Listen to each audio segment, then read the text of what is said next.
you're in this business, you remember 2008 as a watershed year, which was the year that streaming views of media, video, exceeded DVDs. And while there are still billions of dollars in DVDs sold, it's a business that's going away. Right.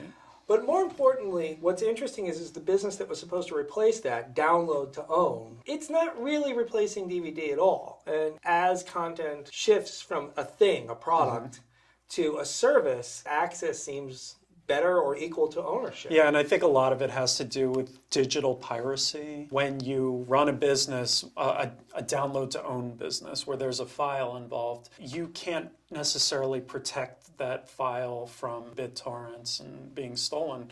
You have a greater measure of protection when you're providing a streaming service, that you can lock it down. Piracy is what is changing that model and making the download to own model not viable. In an on-demand world where I have unprecedented access to content, why do I need to own a file? I think, younger generations don't need the comfort of having a file sitting on their hard drive or a DVD on their bookshelf to know that they'll have access to it. So what's interesting to me is that with the electronic sell-through, it's almost like a cost burden is added to the distribution model. But what it does for the brand is increase the perception of value to the consumer. They have access to an entire library of content.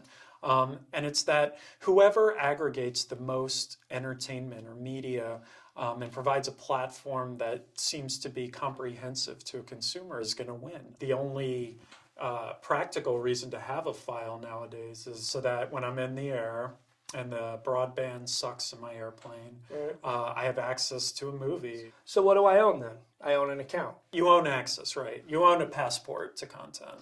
And do I own access to a service that sifts and sorts and does all that good stuff? Your allegiance to a service is based on how good that service is delivered to you as an end user and their interface and their user experience. The paid television business is access. Right. And yet I've never seen a paid television business do anything directionally that looks like offline access. Or, in this case, I'm deciding that sell-through means offline access and local storage. What about DVR? I mean, one of our clients does have a business model where you can take content from your DVR and bring it with you. Right. But you're not owning that content. No. You're leasing, renting, licensing, use whatever lawyer word you like. Yep. But the access to that content, I don't think they promote that very much. From a systems type of perspective, I think what we have to start thinking about is what are your access models? What is your syndication model? What systems do you have to make content available to everybody in any form that they want? Exactly. And is your digital media supply chain constructed for things like rental? And for those cases where ownership is desirable, where somebody does want to buy a 4K file and download it, what are you doing?